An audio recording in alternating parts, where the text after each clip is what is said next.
buenas tardes. Hoy tenemos un giro fulminado por la letra, porque por primera vez tenemos a un poeta puro. Hemos tenido novelistas, cuentistas, hay muchos que patean en todas las ligas, poetas, novelistas y escritores. Francisco Segovia, bienvenido, Francisco. Te iba a preguntar de dónde heredas la poesía, pero es obvio. Cuéntanos quiénes son tus padres, por favor. Bueno, soy hijo de escritores, cosa no tan rara, cada vez menos rara. Mi padre me dijo una vez, ¿y vas a firmar con tu nombre? Y dije, pues sí, ¿qué le voy a hacer? Yo soy tu hijo, ni modo, ¿no? Entonces me dijo, qué bien, así vamos a ser padre, hijo, poeta, como eran antes. Claro. O sea, no los románticos que pensaban que te iluminaba la musa y todo era inspiración y no había oficio. Pero bueno, en la Edad Media y hasta el Renacimiento había muchos poetas, hijos de poetas, que aprendían el oficio. Como casa. sigue habiendo notarios, hijos de notarios, abogados, Claro. hijos de abogados, doctores, hijos de doctores. Cuéntanos un poquitito de Tomás Segovia. ¿De quién? Ah. Bueno, luego hablamos de tu mamá también, que sí, es una gran escritora. pero ¿cómo qué quieres que te cuente? De él, ¿qué heredaste? ¿Qué aprendiste? ¿Qué te decía? ¿Era duro o blando? Bueno, mis padres se divorciaron cuando yo era muy chico, de modo que durante una buena época lo vi muy poco. Pero después tuve la buena idea de escaparme de mi casa y agarrar un tren e irme a Coatzacoalcos. ¿De la Ciudad de México? Sí. A Coatza. A Coatzacoalcos a los 14 años. Ándale. Y bueno, me encontraron y me trajeron de regreso y decidieron que yo necesitaba figura paterna, que no tenía. Entonces comíamos, como buenos hijos de divorciados, una vez a la semana con mi padre y entonces dijeron que yo tenía que comer 2. Y sirvió, en efecto, y nos hicimos unidos. Cercanos. Y sí. ¿Y tu mamá, la gran escritora Inés Arredondo? Y mi mamá, pues ¿Ella qué sí, te con enseñó? ella sí viví siempre. ¿No? Con ella sí viví siempre. Bueno, hasta que me fui, también me fui joven de... ¿Y tuviste de que casa. elegir entre el cuento y la poesía? Entre No, la prosa y el... no, para mí nunca hubo duda de que iba a Que ser, tú eras poeta. de que era poeta, sí. ¿En qué momento? Es una pregunta que hago siempre.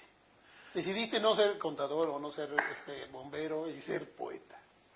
Porque es un poeta que se dedica. La verdad es que me enamoré de una chica y le escribí poemas. El fundamental motor de la poesía es Sí, el amor. hay dos respuestas de por qué escribe usted que me gustan, o cómo empezó a escribir. Una es de Juan Vicente Melo, ¿Sí?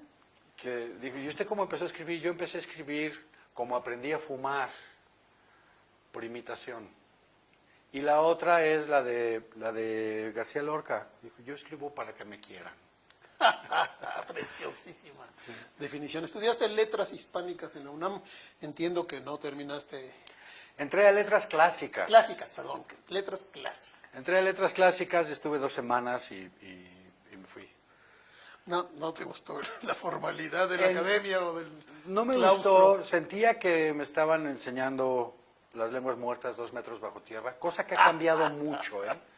Ahora hay profesores que en letras clásicas que entraron conmigo, los conocí yo cuando entramos. Yo me fui y ellos continuaron y están produciendo una generación o 2 o 3 de clasicistas espléndidos. Qué bueno, ¿no? Es lo tuyo. No es lo mío porque no aprendí griego y latín. Me ¿Cómo? fui, no aprendí griego y latín. Pero bueno, uno lee a sus clásicos de todos modos, ¿no? Ganaste la beca Salvador Novo, ¿no? La de poesía. Sí, muy joven. Y también perteneciste a creadores de Fonca. Todavía. Todavía estás... Este mes se me acaba. O sea, qué barbaridad. ¿Cómo, no? Oye, leí que trabajas como lexicógrafo en el Diccionario Español de México. Sí. ¿Pero qué significa eso, Explícale algo. Es un proyecto muy interesante. Es el primer diccionario mexicano, del español mexicano, no de mexicanismos. No. O sea, no son solo las palabras que son típicas de México, es el español general que usamos los mexicanos. Entonces viene tlapalería, pero también viene mano, Y no, mano en el sentido de... Sí, manito. También en el sentido de manito, cuate. de cuate, de... Que viene de hermano, ¿no? Que viene de hermano. Sí, ¿no? eso es Sí. un... Entonces al revés. es un diccionario no hecho como se hacía el de la academia, fue el primer, lo que llaman diccionario de máquina, el primer diccionario de máquina del español. Es decir, Interesante. grabaciones, textos, todo metido en una computadora y se hace un análisis estadístico, de modo que el diccionario va creciendo como si fueran las ondas de una pedrada en el agua, ¿no? Se va aumentando. Empezamos con el vocabulario fundamental y hemos ido creciendo y ahora, pues a final de este año yo creo que entregaremos la versión, si la publicáramos como la que está publicada en 2 tomos, serían 3. 3, en papel. Pero vamos a tratar de hacer, sí. ¿Y está disponible también? Está disponible en internet, gratis, y se pueden hacer consultas, búsquedas, lo que quieras. Nos le adelantamos a la academia y creo que sigue estando mejor que el de la academia en términos de búsquedas y todo eso. No es tan grande todavía como el de la academia, no tiene tantas palabras. Pero es mexicano. Pero es mexicano y de vez en cuando la academia nos fusila, no creas. ¿Cómo escribes? ¿A mano, en computadora? Ya escribo siempre En la computadora. en la computadora. Porque tengo amigos que escriben prosa en computadora y la poesía la siguen escribiendo en sus cuadernos o en servilletas. No, casi Que era siempre muy escribo ya. romántico, pero también pierdes la... Tengo muy mala manera de agarrar la pluma, se me cansa muy rápido la mano y rompo los puntos de las plumas fuentes muy fácil. No, la computadora fue una maravilla, o sea, antes de la computadora hacías un texto largo, un ensayo, y luego cambiar un párrafo de lugar era recortar, cortar y pegar, pero ahí sí con Durex o con Resistol era un lío organizar un libro así. Ahora con la computadora es... ¿Y cuántos libros has escrito? Yo aquí tengo tus últimos Ay, no sé. 3, que son Marmita, que es un libro de ensayo. Son mis cuadernos en realidad. Ah, ok. Son apuntes de lectura en realidad. Entonces, pues ese agarra temas y no va. Francisco Segovia, Marmita. ¿De qué va más o menos? Te digo, son mis apuntes de lectura, entonces hay sobre mucho sobre la lengua. Bueno, me viene por lo poeta y me viene por lo lexicógrafo Claro. también. Sobre poesía, sobre arte en general. Son mis apuntes en el cuaderno. A veces la discusión con un amigo me provoca escribir algo, o a veces una lectura me provoca escribir algo, y eso es lo que es un cuaderno de escritor, A digamos. ver si fulminado por la letra te provoca escribirnos algo algún día. Fulminado por la letra es una frase, así se llama una novela mía, que todavía no sé, inédita. Pero yo se la copié a los catalanes, que usan una palabra que es tocado de la letra. No lo puedo decir en catalán, pues suena muy bonito. Desde que la oí, y como tú dices, de repente las personas quedan tocadas de la letra y no pueden separarse de los libros el resto de su vida. Agua, de Francisco Segovia. Este es uno de tus... Sí, ese es un fragmento de un poema más largo que está en el que otro es libro. el agua que viene aquí con... De Xeret. De Xeret. Sí. ¿De Xeret de qué significa? De Xeret, ningún diccionario, después lo encontré, pero ningún diccionario serio todavía dice que de ahí viene desierto. Es muy extraño que no tengamos palabras que nos vengan del egipcio, habiendo sido una cultura tan poderosa. Tan importante. Que yo sepa, solo adobe viene del egipcio, del antiguo egipcio. Sí, claro. Muy probablemente de Xeret, desierto. Por ahí, y suena muy bonito, ¿no? Entonces ahí habla un personaje, digamos, que está muerto y viene su mujer a traerle ofrendas, ¿no? Y entonces se muere de sed y pues toma lo que ella le deja y está... Ves que los egipcios, un poco como un poco como cualquier cultura, pensaban que después de la muerte seguías otra vida, pero esa otra vida era prácticamente igual a esta. Si te habías portado bien, si te habías portado bien, okay. si te habías portado mal, había un monstruo que se comía tu alma y ahí sí ya. El infierno, ¿no? No, porque no era padecimiento, simplemente desaparecía tu alma. Te comía el monstruo. Te comía. Pero si habías sido justo, pues, Qué bueno, ¿no? y eras campesino, renacías Espero en ser comido en el por otro mundo y eras campesino. Qué bonito. Si eras faraón, seguías siendo faraón. Si eras... Allá abajo, en la noche, hay otro Nilo, que nutre a oscuras nuestros granos y en las fosas da beber a nuestros muertos. Da de beber. Este es un párrafo de un poema de Francisco. ¿Cómo ves a los poetas? Digo, ¿cómo ves a la poesía y a los poetas en México en esta época de internet, de guerras, de tanto ajetreo? Bueno, siempre ha habido. Siempre ha habido guerras. Ahora, ¿Ves jóvenes poetas buenos? ahora sigue habiendo, aunque se notan menos porque hay tantos poetas de tantas variedades que es más difícil que haya un grupo, haya dos grupos que choquen y que se note que son esos dos y no hay nadie más. Ahora hay un montón y yo creo que goza de espléndida salud. Sí, la poesía en México. Sí, hay muy buenos poetas. Lo único que sí me produce un poco de que no había tanto, por lo menos cuando yo era joven, es que la beca pide, todo el mundo pide la beca, todos piden becas. Pero las becas han ido homogeneizando la poesía porque piden un proyecto. Y el proyecto es un libro unitario. O sea, Rubén Darío no podría no ganaría Sería una beca rechazado porque sus poemas en el son Fonca, sueltos, no sí. es un proyecto. Sí. Entonces, todos los libros de los jóvenes son proyectos unitarios y entonces eso los hace muy parejos. Yo creo que habría que pues tratar de decir, sí, mi proyecto es hacer un libro de chile de dulce y de manteca. Otra de las preguntas clásicas del programa, tus influencias. ¿A quién leíste? ¿Quién te influyó? En serio. Porque los novelistas tenemos muy claro, sobre todo los viejos, que los escritores de la onda nos movieron el tapete, José Agustín y René Vilés Favila. Pero ¿y ustedes, poetas, no hay una poesía de la onda? ¿O sí hay? Del tiempo. De la onda, no. O sea, quiero decir, con el lenguaje de la onda, no. Pero la onda permeó hasta la poesía. O sea, sí hay una poesía, digamos, de corte de lengua popular, de lengua coloquial, ¿no?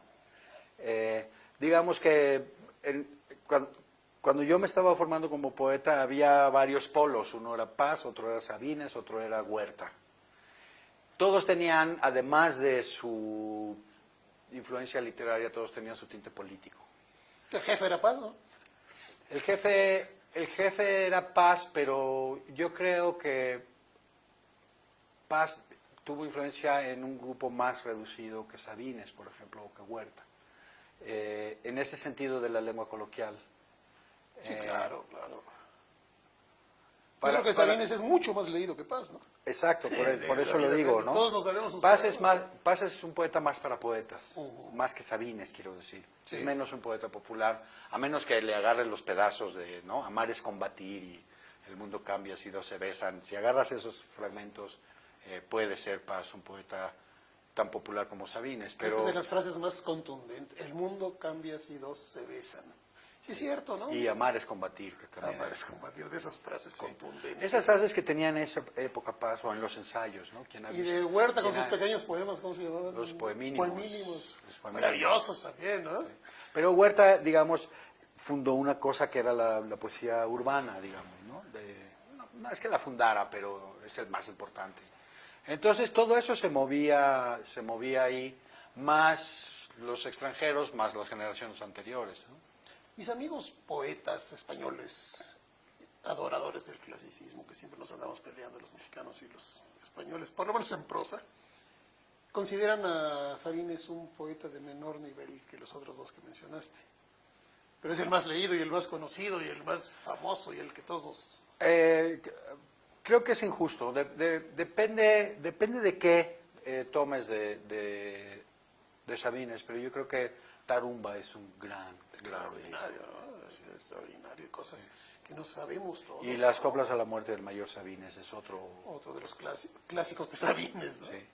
Un gran Sí. poeta. Hay un evento en Bellas Artes, una vez que es cumpleaños de Sabines, que relata, no recuerdo quién, pero estaba lleno Bellas Artes y le cantaron las mañanitas y se puso a leer y lloraban las personas.